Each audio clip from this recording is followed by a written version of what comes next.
오늘은 경금이라는 글자에 대해서 공부를 해보세요. 경금. 우리가 그 경금하면 이렇게 공부를 합니다. 경금도 여러 가지가 있어요. 내용이 무한하게 많습니다. 경금이란 뜻도 우주 만물을 그 10가지 음양오행에서 10가지로 분류하다 보니까 한 가지 의미에 엄청난 내용들이 들어있다는 거죠. 그러다 보니까 그것을 다 파헤쳐가지고 설명을 하기가 너무 힘든 거예요. 그러면 대표 상의만 우리가 머릿속에 넣어야 되는데 아까 말씀드렸잖아요. 너무 많이 알면 머리가 이제 배가 바다로 가야 되는 산으로 가버린다는 얘기죠. 그래서 간단하게 머릿속에 넣어보자는 얘기예요. 천지인으로 일단 구분해보자는 얘기예요. 천지인으로. 하늘에서는 뭐냐? 하늘에서는 달이다 그래. 달. 하늘에서는 달이요. 차갑고 냉정하다는 뜻이죠. 차갑고 냉정한 글자입니다. 땅에서는 뭐냐? 땅에서는 그 두 가지로, 경금은 두 가지만 알고 있습니다. 그러니까 요 방식을 알면 용신 잡기가 굉장히 유리해질 겁니다. 이게 굉장히 중요해요. 별거 아닌 것 같은데 이 함축된 내용들이기 때문에 굉장히 중요해요. 땅에서는 우리는 이렇게 하면 첫 번째 무쇠다. 두 번째 바위다. 요것만 아시면 돼요. 뭐 자동차, 중장비 그건 두 번째 얘기고요. 간결하게는 무쇠냐 바위냐 요 개념만 정확히 이해하시면 상당히 수월할 겁니다. 그 다음에 사람으로는 뭐냐 인체를 얘기하는데 이것은 뭐냐면 그 건강상의를 볼 때 쓰는 겁니다. 건강상의. 폐대뼈다 그래. 폐대뼈. 폐, 대장, 뼈 계열. 피부도 되죠. 피부, 스킨. 그래서 경금이 문제가 되면 폐라든가 장에 문제가 있다. 이렇게 이해를 하시면 좀 간단하다는 얘기죠. 그래서 하늘에선 달이고 땅에서는 무쇠덩어리 아니면 바위덩어리고 그 다음에 사람을 치면 폐와 대장, 뼈, 피부를 의미한다. 이렇게 이해하시면 돼요. 그럼 경금은 천지인이 끝난 거예요. 천지인이 끝났다. 그 다음에 경금이란 무엇을 하는 존재냐? 이제 임무라는 얘기죠. 임무. 여기 교육 방식은 임무론으로 갑니다. 강량론이라든가 격국론으로 가는 게 아니고 임무론으로 가요. 무엇을 하는 존재냐? 이거를 알으면 용신이 간단히 잡힌다는 얘기죠. 자, 임무는 이 존재가 땅에서의 존재가 두 가지라겠죠. 첫 번째는 무쇠라는 존재가 있고 두 번째는 바위라는 존재가 있다. 이거를 이해를 하시면 돼요. 무쇠는 뭐냐면 무쇠라는 것은 이게 무쇠니까 무쇠라는 것은 가만 냅두면 아무 의미가 없어요. 무언가를 만들어야 된다는 얘기죠. 만들기 위해서는 뭐가 필요하냐? 불이 필요하다는 얘기죠. 그래서 정화가 필요하다는 얘기예요. 그래서 경금이라는 글자하고 정화라는 글자는 정화는 별이다 그러는데 밤하늘에 뜬 별과 달을 의미하는 겁니다. 그래서 둘이 보고 아름답다. 즉 경금이라는 글자는 정화가 있어야 제격이라는 얘기죠. 그러면 정화로다가 그럼 정화를 공부할 때는 어떻게 공부하냐? 정화는 뭐하는 놈이야? 대장장이와 같은 놈이다 이거야. 뭐하는 놈이죠? 금을 녹여서 뭔가 융금해서 기물을 만드는 역할을 하는 거다. 이런 식으로 하는 거예요. 그러니까 그러면 이놈의 힘이 있어야 되고 능력이 있어야 금을 녹일 수 있다는 얘기죠. 그 능력은 뭐냐? 불이 세질 수 있는 것은 목이지요. 그러니까 목이 필요하다는 거고. 그래서 화목이라는 것이 필요한 사주다라는 얘기예요. 사주를 보면 아 이것은 바위로구나. 아 이것은 무쇠로구나. 이게 판별이 빨리 오면 된다는 얘기예요. 그러면 용신이 아 화목계열로 갈 것이냐 아니면 수목계열로 갈 것이냐 요 개념이 쓴다는 얘기죠. 그래서 무쇠라는 것은 나무를 가지고 불을 키워서 융금내서 뭐를 만들 것이냐죠. 뭐를 만들 것이냐. 10간 중에 전생을 거쳐서 나온 글자 딱 한 글자예요. 이게 뭐냐면 신금이라는 글자입니다. 신금. 천간 신금. 경금이 녹아서 나온 것이 신금이라고 그래요. 그래서 신금을 뭐라고 야 저놈들은 도사적 기질이 있다 얘기를 하지요. 그래서 신금이라는 것은 경금을 녹여서 나온 글자다 이렇게 이해하시면 돼요. 그래서 경금은 나무와 불로 인해서 녹여져서 신금화되는 것이 임무다라는 얘기예요. 이것이 누구냐? 무쇠라는 얘기죠. 경금은 경금인데 경금이 두 가지가 있다. 무쇠가 있고 바위가 있는데 무쇠의 형태를 띈 놈들은 요것이 기본 정용신법이다라는 얘기가 되는 거예요. 어렵지 않죠? 자, 두 번째. 산에 가니까 바위통에서 물이 쫄쫄쫄 나온다는 얘기죠. 물이 쫄쫄쫄 흘러나와서 그것이 뭐냐? 산천초를 먹여 살리는 그런 수가 되는 거죠. 그래서 바위가 됐다라면 물이 나와야 된다는 얘기예요. 물이 나와야 되고, 물이 나오면 이 물은 뭐하냐? 산천초목이 나무들이 먹고 산다 이 뜻이에요. 그래서 수목이 필요한 사주다. 자, 그러면 이렇게 되는 사주, 무쇠가 되는 사주들은 귀명 형태가 되는 것이고 관을 쓰기 때문에, 이렇게 되는 사주들은 수목을 쓰니까 식재가 되는 거죠. 그러니까 뭐가 되느냐면 이것은 부명이 된다 이렇게 이해하시면 됩니다. 자, 여기서 쓰면서 제가 육친론을 지금 사용을 한 번도 안 했죠. 육친 없이도 볼 수 있는 거예요. 자, 육친은 어디까지만 공부하시면 되느냐? 인성이 뭐냐? 재성이 뭐냐? 관성이 뭐냐만 아시면 돼요.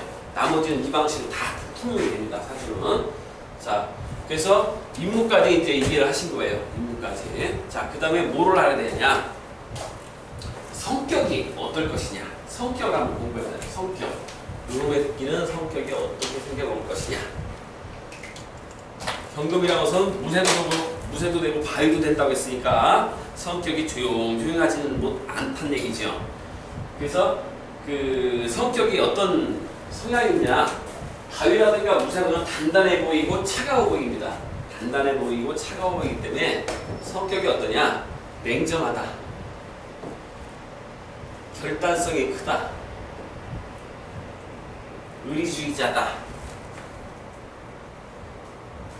결단 끈끈매는 춤을 잘한다는 얘기예요. 그 다음에 이게 남자 같은 경우는 좋아요. 여자 같은 경우는 나빠요. 이게 차이가 있어요. 왜 그러냐? 남자 같은 경우는 의리도 있고 냉정하고 남자답고 강단이 있고 막 이렇습니다. 그러다 보니까 박력 있고 멋있죠. 남성답죠. 근데 여자가 그 기질을 갖고 태어나면 의리 있고 사람이 의리 있다 보니까 서방한테 잘해주고 이놈저놈 잘해주는데 뭐 팽당하는 경향이 많아요. 경금들이. 그래서 대개 보면 남편 떡이 없는 경우가 많다. 성향은 이런 성향을 가졌다라는 얘기죠. 성향을 가졌다. 손님이 왔습니다. 손님이 왔는데 그 사람 성격만 하루 종일 얘기하고 있는다고 잘 보는 게 아니에요. 키포인트만 딱딱 몇 개 찍어주면은 고개 까딱까딱 몇 번 하면 내 편 되는 거야. 고개 까딱까딱 몇 번 하면. 그러니까 사주를 잘 보는 것도 중요하지만 분위기 파악 잘해야 되는 부분도 있어야 되고 어떻게 이 사람을 이끌고 올 것이냐. 자, 옷 사러 갔습니다. 여자 둘이 팔짱 끼고 옷 사러 갔어요. 옷 사러 갔는데 옷 사기 전까지는 주인하고 나하고 척이야. 근데 내 친구가 옷을 한 번 샀어. 얘는 바로 주인 편 되는 거야. 나는 척이야. 이렇게 되는 거예요. 그러니까 두 명이 왔던 세 명이 왔던 혼자가 왔던 하나를 마치고 그 까딱까딱했다는 긍정 모드가 딱 돌변하는 순간 그 사람은 내가 하는 말에 굉장히 어떻게 해요? 반항적이 아니죠. 긍정 모드로 선다는 거예요. 그러면 첫 마디를 어떻게 내보낼 것이냐, 첫 번째 그래서 어떻게 치고 갈 것이냐 굉장히 중요하다는 얘기가 되는 거예요. 초사라고 하죠. 초사를 잘 던져야 되는 겁니다. 자, 그러면 그 임무 성격도 했고, 자, 그러면 이제 대운에서 왔을 때는 동대운이에요. 대운이죠. 대운에서 왔을 때는 어떤 현상들이 많이 생기겠느냐. 사건 사고가 많이 생겨요. 사건 사고가 많이 생겨지고 사람이 강해지고 독해지고 그렇습니다. 이런 현상들이 많이 생깁니다. 자, 경금에 대해서 간단하게 알아봤죠. 간단하게. 이 정도는 다 아시는 내용이시죠? 네, 기본적으로 다 알고 있는 내용이에요. 근데 사주 보는데 이 정도 이상 알 필요가 없답니다. 이것만 일단 머릿속에 넣어놓으시면 사주 보는데 지장이 없어요. 나머지는 내가 그냥 시간 날 때 공부하시면 되는 것이고 이 전체적인 아웃라인 줄기는 이 정도만 알고 계시라는 거예요. 나중에 경금에 대해서 뭐 공부할 게 얼마나 많습니까? 무지개 많습니다. 경금, 신금에 대해서인데 사주를 보는 데는 이 정도만 내 입에서 끄집어내면 된다는 얘기예요. 더 이상 끄집어낼 필요 없습니다. 요걸 가지고 이제 월변으로 한번 들어가 보자는 얘기죠.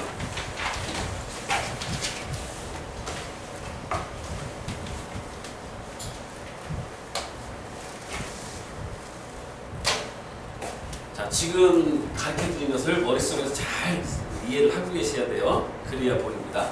자, 월이라는 것은 인생이라는 것은春화 추동으로 가지요. 봄, 여름, 가을, 겨울로 가는데 어리다. 임묘진이라는 계절은 사람의 인생으로 치면 어린 시절이죠. 소년, 소녀기. 사오미를 뭐라 그래요? 청년기라 하고 신유수를 장년기, 해자축을 노년기라 이렇게 부릅니다. 그러면 글자가 일간이라는 이 글자는 나를 대변하는 거예요. 근데 이게 나야, 나. 그러니까 내가 임묘진에 태어났으면 어린 경금, 소년, 소녀 경금이 될 것이고, 사오미에 태어났으면 청년기의 기운을 띠고 태어난 사주일 것이고, 신유술에 태어났으면 장년기 기운을 띠고 태어났을 것이고, 해자축이면 노년기 기운을 띠고 태어난 겁니다. 그렇게 보시는 거예요. 자, 그러면 인월달에 태어났다, 묘월달에 태어났다, 진월달에 태어났다는 얘기죠. 자, 요게 임묘진이 다릅니다. 임묘진이. 그러면 봄이라는 계절에 태어났다는 얘기가 되는 것이고, 봄은 목의 계절이다. 그 다음에 이 경금은 어린 경금으로서 성장시켜야 되고 가르쳐야 되고 먹여야 되는 거죠. 성장해야 되는 경금이다 라는 뜻이 되는 거예요. 자, 그러면 이 임묘진이라는 계절에는 어떤 상태를 만들어줘야 되냐? 임묘진이라는 것은 월지죠. 우리가 쉽게 얘기하면 월지예요. 월지라는 것이 굉장히 중요한 거예요. 월지가 중요하다 보니까 월지에서 격을 잡고 뭐를 잡고 난리를 칩니다. 우리도 마찬가지예요. 이 방식도 월지는 중요한 거예요. 월지는 뭐냐면 가정 환경입니다. 부모 공간이에요. 부모의 공간에, 그러니까 요즘 그 TV에도 많이 나오고 사람들이 많이 이제 회자되는 내용 중에 뭐가 있냐면 금수저, 은수저, 흑수저란 말이 있어요. 굉장히 중요한 거지요. 인생을 볼 때 사주 팔자가 똑같은 사람들이 많아요. 보통 우리나라에도 한 30에서 50명 정도 된다고 해요. 생년월일치가 똑같은 사람이. 그 사람이 다 똑같은 인생을 살아가느냐? 전혀 아니에요. 전혀 다른 인생을 살아갑니다. 올 초에 저하고 똑같은 놈이 왔어요. 그럼 똑같은 얘기, 작년 거 똑같은 얘기 해주면 맞아야 되잖아요. 안 맞는다는 얘기야. 왜 그러냐면 이거를 이해하셔야 돼요. 삶에는 숙명이라는 부분이 있고 운명이라는 부분이 있다라는 거죠. 숙명은 사주가 똑같으면 똑같아요. 숙명은 A라는 사람이나 B라는 사람은 숙명은 똑같은데 뭐가 차이 나기 시작하면 숙명 중에 하나의 차이가 뭐가 있냐면 부모님의 차이라는 거죠. 그것이 뭐냐? 그것이 월지라는 겁니다. 그것이. 그래서 월지를 잘 타느냐 못 타느냐, 연월이 이제 가정중이잖아요. 전체적으로 연월을 잘 타느냐 못 타느냐에 따라서 내가 아파트한테 갖고 시작하면은 좀 낫죠. 근데 월지가 아주 안 좋아, 상황이 나빠, 그럼 부모님한테 내가 받을 게 없어. 가난한 상황에서 시작해야 되는 거예요. 가난한 상황에서 저 옛날에 어르신들 지금 50대 60대 이렇게 된 사람들 다 뭐 했어요? 공부하다 말고 초등학교 나오고 초등학교도 못 나오고 다 일터로 나가지 않았습니까? 다 흑수저이기 때문에 그런 거예요. 흑수저이기 때문에. 월지가 좋으면 내가 사회를 시작하는데 배우기 시작하지요. 배움이 있다는 것은 인맥이 벌써 틀리지요. 인맥이 틀리고 가진 게 틀리고 하다 보니까 벌써 살아가는 레벨이 틀리기 시작한다는 얘기예요. 잘 나가죠. 그 다음에 또 인생을 바꾸는 게 뭐냐면 배우자입니다.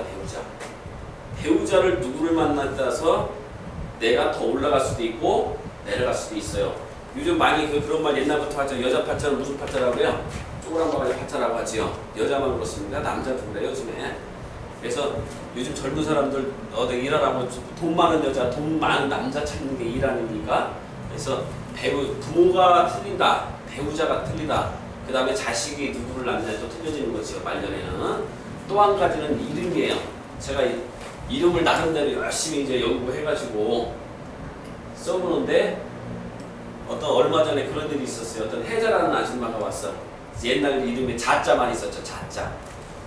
일본에서 뭐 하나꾸 하는 것처럼. 그래서 자기는 자자가 너무너무 싫다. 제가 뭐라고 했냐면 혜자 쓰다가 그 사람 사주도 안 봤어요. 이름만 봐도 사주 푸니까 자자 딱 써놓고 쓴다고 뭐라고 했냐면 그래도 아줌마 자자 싫어하지 마세요. 자자 쓰므로 인해서 제가 보기엔 40 중반